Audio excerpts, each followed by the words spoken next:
Hello friends, आपका हमारे YouTube channel चक दे India में स्वागत है। आज का हमारा टॉपिक उच्च न्यायालय से है। संविधान के अनुसार प्रत्येक राज्य के लिए एक उच्च न्यायालय होगा। ये किस अनुच्छेद में कहा गया? अनुच्छेद 214 में कहा गया है। लेकिन संसद विधि द्वारा 2 या 2 से अधिक राज्यों और किसी संघ राज्य क्षेत्र के लिए एक ही उच्च न्यायालय स्थापित कर सकती है। किसमें कहा गया है? 231 में। इसको कौन कर सकता है? संसद विधि द्वारा 2 या 2 से अधिक राज्यों और किसी संघ राज्य क्षेत्र के लिए एक ही उच्च न्यायालय जो है स्थापित कर सकती है। वर्तमान में भारत में 25 उच्च न्यायालय हैं, जिनमें से 3 उच्च न्यायालय का अधिकार क्षेत्र एक राज्य से अधिक है। केंद्र शासित प्रदेश दिल्ली और जम्मू कश्मीर में उच्च न्यायालय हैं।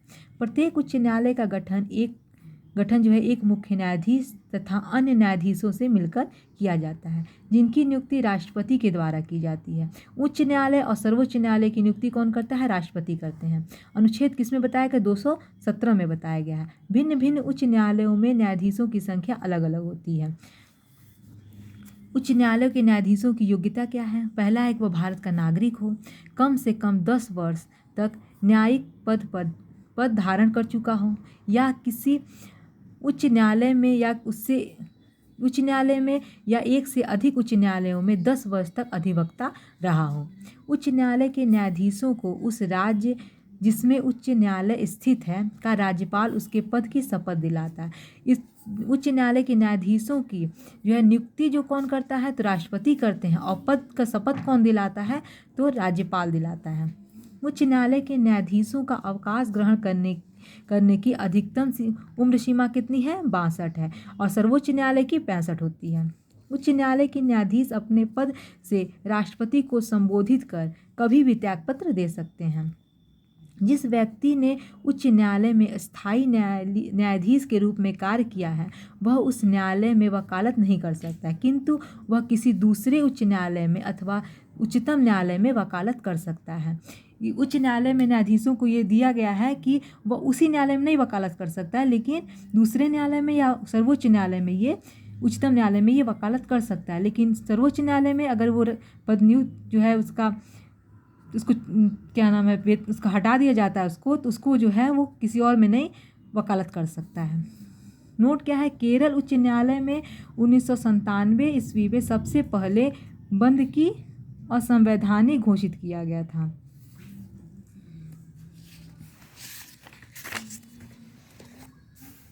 उच्च न्यायालय के न्यायाधीश को उसी प्रकार अपदस्थ किया जा सकता है जिस प्रकार उच्चतम न्यायालय के न्यायाधीश पद मुक्त किया जाता है। राष्ट्रपति आवश्यकता अनुसार किसी भी उच्च न्यायालय के न्यायाधीश की संख्या में वृद्धि कर सकता है। किसी भी उच्च न्यायालय के न्यायाधीश की संख्या में वृद्धि करने का अधिकार किसको है? राष्ट्रपति को है। अथवा अतिरिक्त न्यायाधीशों की नियुक्ति कर सकता है। राष्ट्रपति उच्च न्यायालय के किसी अवकाश प्राप्त न्यायाधीश को भी उच्च न्यायालय के न्यायाधीश के रूप में कार्य करने का अनुरोध कर सकता है। यही राष्ट्रपति को ये भी अधिकार है।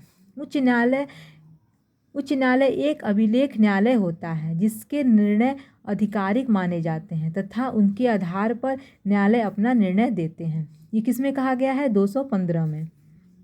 भारत के मुख्य न्यायाधीश से परामर्श कर राष्ट्रपति उच्च न्यायालय के किसी भी न्यायाधीश का हस्तांतरण किसी दूसरे उच्च न्यायालय में कर सकते हैं।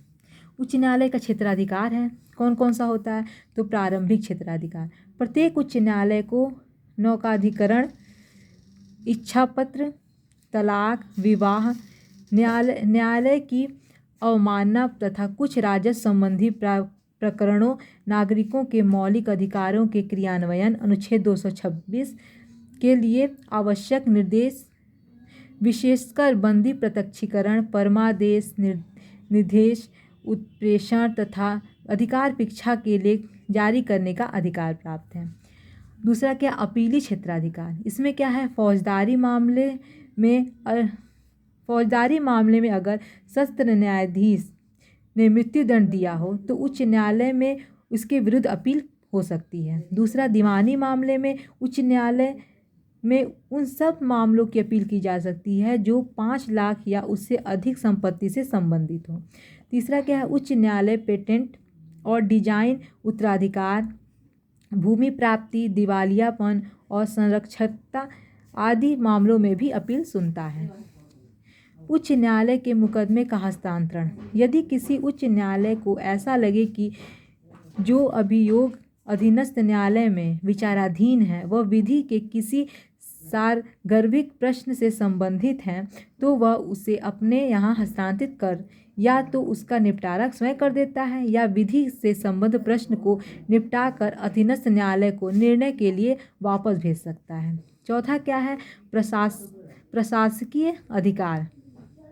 उच्च न्यायालय को अपने अधीनस्थ न्यायालयों में नियुक्ति, पदोन्नति तथा छुट्टी के संबंध में नियम बनाने का अधिकार है।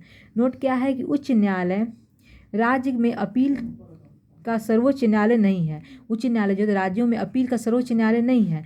राज्य सूची के संबंधित विषयों में भी उच्च न्यायालय के निर्णयों के विरुद्ध उच्चतम न्यायालय में अपील की जा सकती है।